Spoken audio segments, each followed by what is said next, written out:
Natalie stood before the mirror, smoothing out the delicate folds of her wedding gown.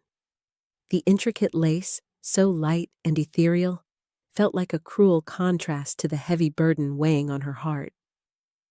Today was supposed to be the happiest day of her life, the day she and Ethan would officially tie the knot, the man she loved with every fiber of her being. They had spent countless nights dreaming of a future together, a home filled with the joyful patter of little feet and endless laughter.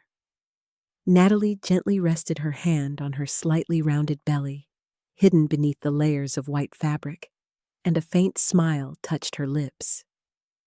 She had been keeping a precious secret, one she planned to reveal today, transforming it into their shared joy.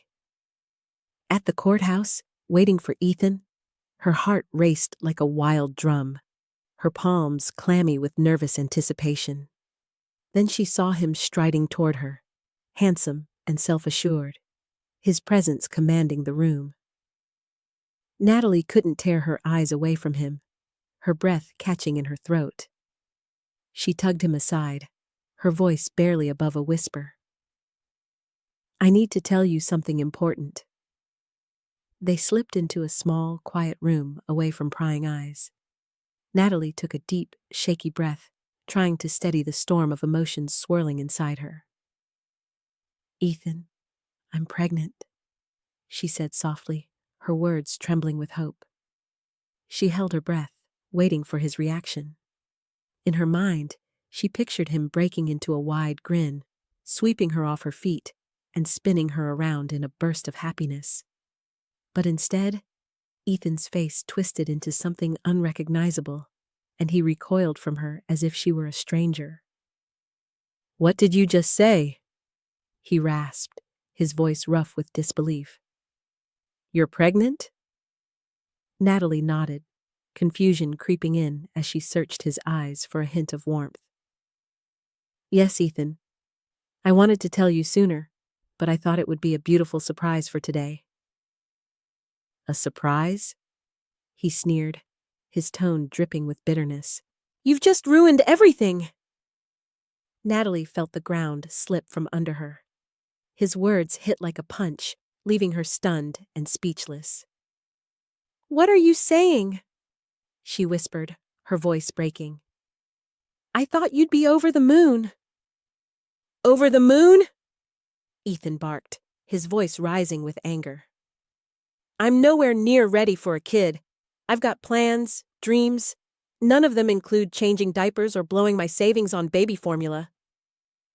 Tears streamed down Natalie's cheeks as she stared at him, unable to reconcile this cold, harsh man with the one she thought she knew.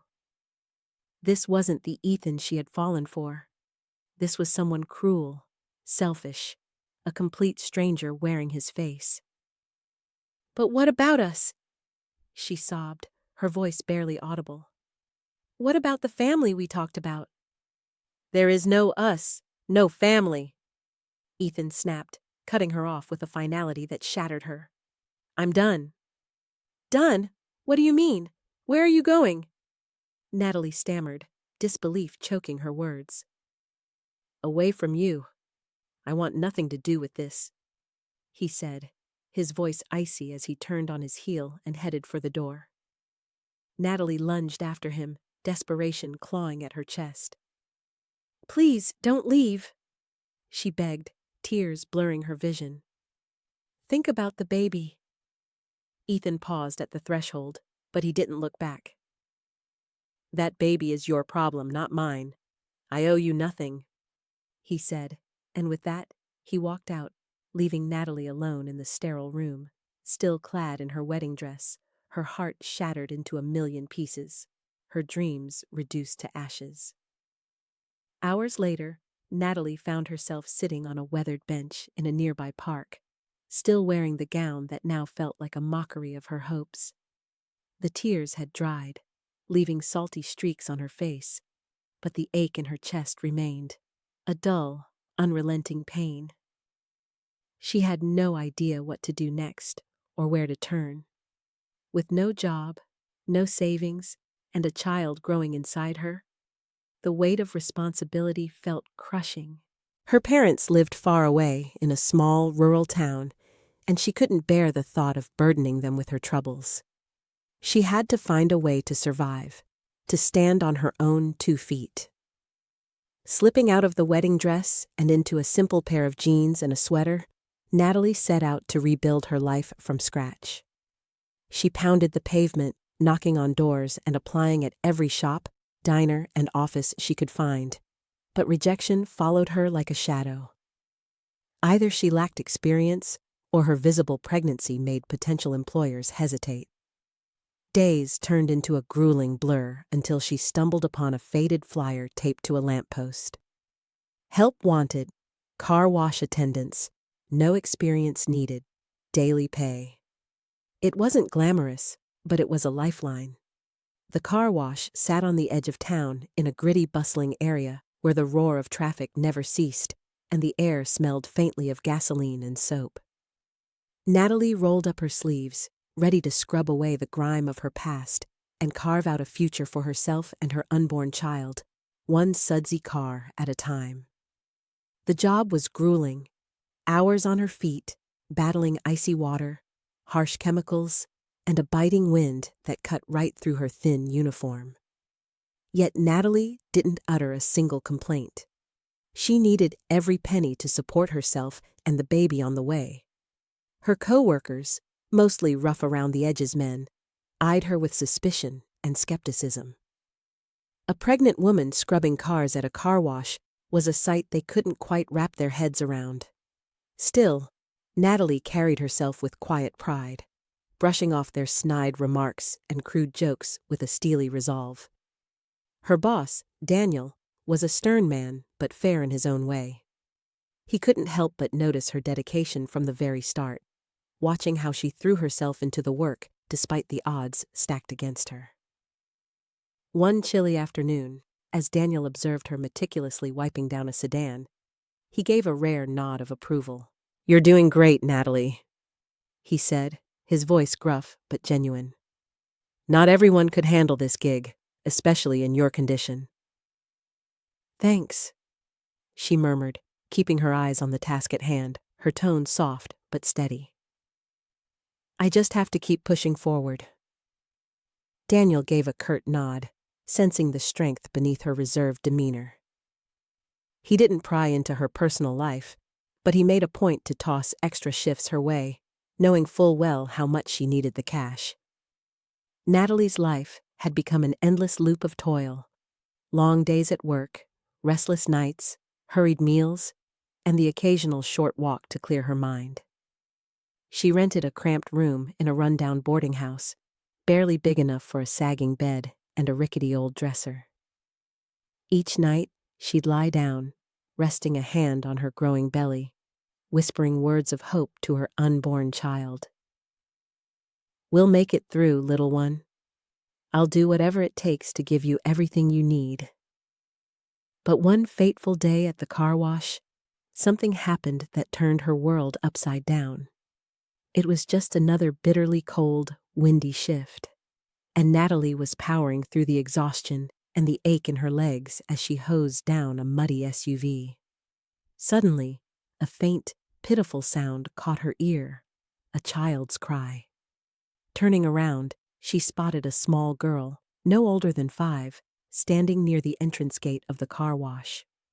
The child was dressed in a flimsy jacket, far too thin for the biting weather, her face etched with confusion and fear. Natalie set down the hose and hurried over, crouching to meet the girl at eye level. "Hey there, sweetheart. What are you doing out here all alone?" she asked gently, her voice warm with concern. The little girl sniffled, rubbing her eyes with a tiny cold hand. I'm lost. I can't find my mommy." Natalie glanced around, scanning the empty lot for any sign of a frantic parent, but there was no one in sight. Her heart clenched with empathy. "What's your name, honey?" "Catherine," the girl mumbled, tears streaking down her cheeks as she wiped them away. "Don't worry, Catherine. We'll find your mom together, okay? Natalie offered a reassuring smile, taking the child's trembling hand in hers. She led her to the staff break room, a small, drafty space, but at least it was warm. There, she poured the girl a cup of hot tea from a thermos and handed her a piece of a sandwich she'd brought for lunch. A simple peanut butter and jelly, nothing fancy, but it was something. Catherine, slowly calming down, began to open up. She explained that her mom worked somewhere nearby, but today she hadn't come home, so the little girl had wandered out to look for her. Natalie felt a pang deep in her chest, a familiar ache of loneliness and struggle. She knew what it was like to feel abandoned, to have no one to lean on, and she couldn't bear the thought of leaving this child to fend for herself. "Come on, let's see if we can track down your mom," Natalie said with quiet determination. Daniel, who had been watching the scene unfold from a distance, strode over with a furrowed brow. "Natalie, what's going on?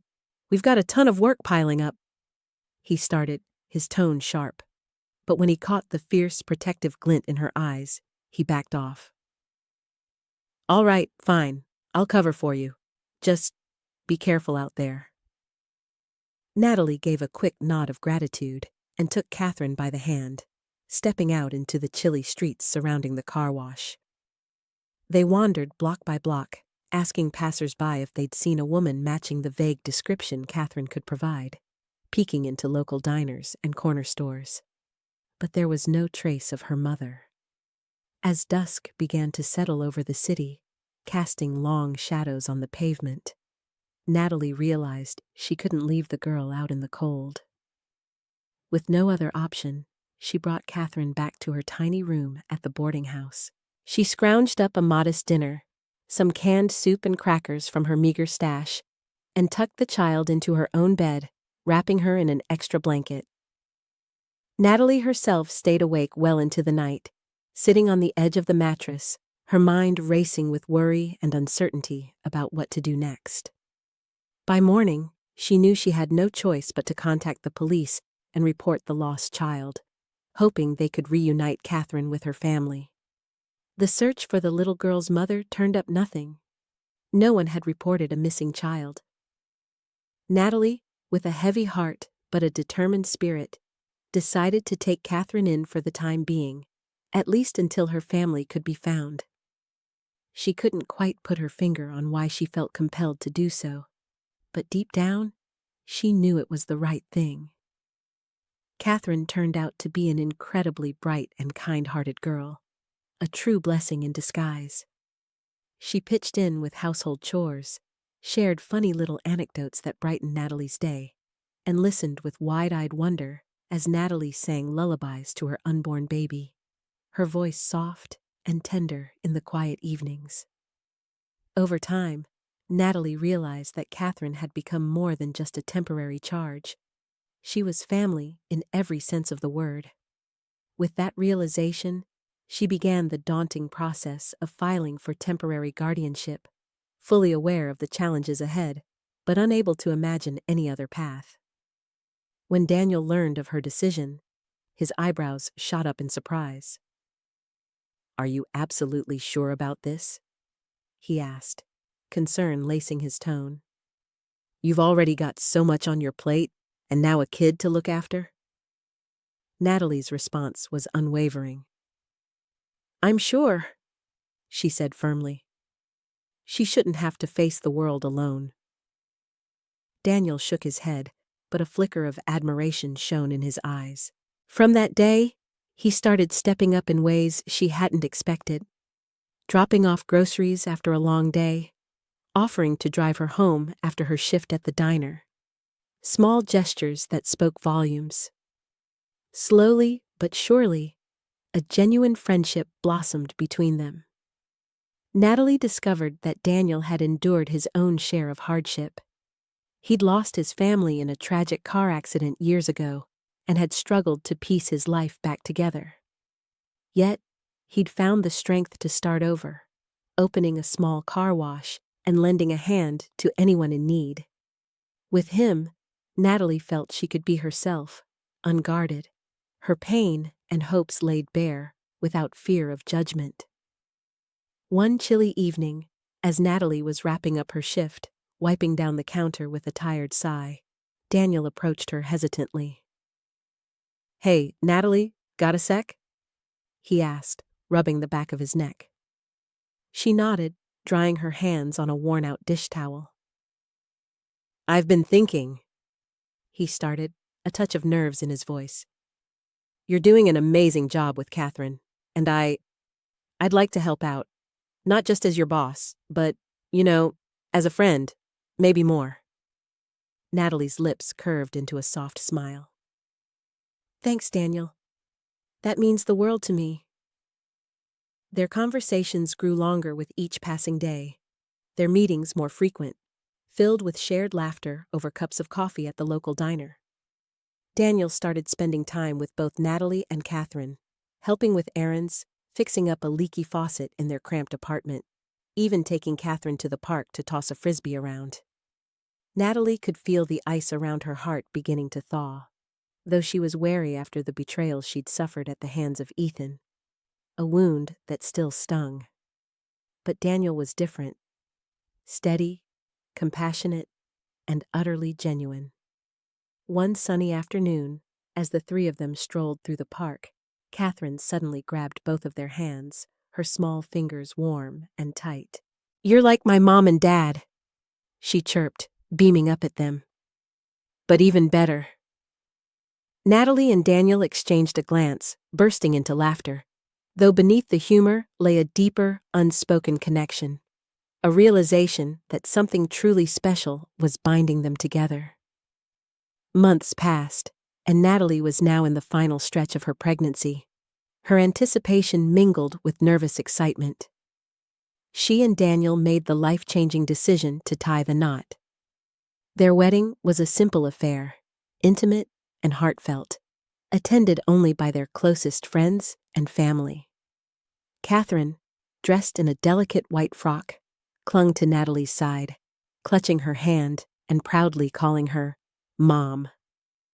In that moment, as she stood beside Daniel, gazing into his warm, loving eyes, Natalie felt like the luckiest woman alive. She knew, without a shadow of a doubt, that a long and joyful life awaited them. After the wedding, they decided to start fresh, moving into a cozy new home far from the car wash and the ghosts of the past. Daniel sold his business and opened a quaint family diner, where Natalie lent a hand with the books and planning. Catherine, always eager to help, spent hours in the kitchen, stirring batter for pancakes or decorating cupcakes with colorful sprinkles, her laughter filling the air. Every now and then, as they sat down for a hearty dinner of homemade meatloaf and mashed potatoes, Natalie would catch Daniel's eye across the table, and they'd share a quiet smile, knowing they'd built something beautiful together. Not long after, their family welcomed a new member, a tiny, healthy baby boy they named John. Their household grew larger, and with it, their happiness bloomed even brighter. Natalie often found herself reflecting on the challenging chapters of her past. Those lonely days when she was pregnant, penniless, and struggling to make ends meet. Her mind wandered back to the car wash where she toiled away, enduring back-breaking labor and the judgmental stares of strangers. Yet, it was in that very place, amidst the soap suds and grime, that she crossed paths with Daniel, the man who turned her world around and gave her the gift of a new family. Through those memories, she came to realize that even in the darkest of times, holding on to hope was essential. After all, it's often in those bleak moments that miracles unfold. On the porch of their cozy new home, as the sun dipped below the horizon, little John slept peacefully in his stroller beside them. Natalie nestled closer to Daniel, feeling the comforting warmth of his presence. "I'm so happy," she murmured, her eyes brimming with love as she gazed at him. "Me too," Daniel replied softly, pressing a tender kiss into her hair. "We've been through hell and back, but now we've got everything we ever dreamed of." Catherine, perched on their laps, wrapped her small arms around both of them in a tight embrace. "I love you guys," she chirped, her face lighting up with a wide, toothy grin. The sun continued its slow descent, painting the sky in vibrant hues of orange and pink. Natalie watched the breathtaking sunset, a wave of warmth and joy spreading through her chest.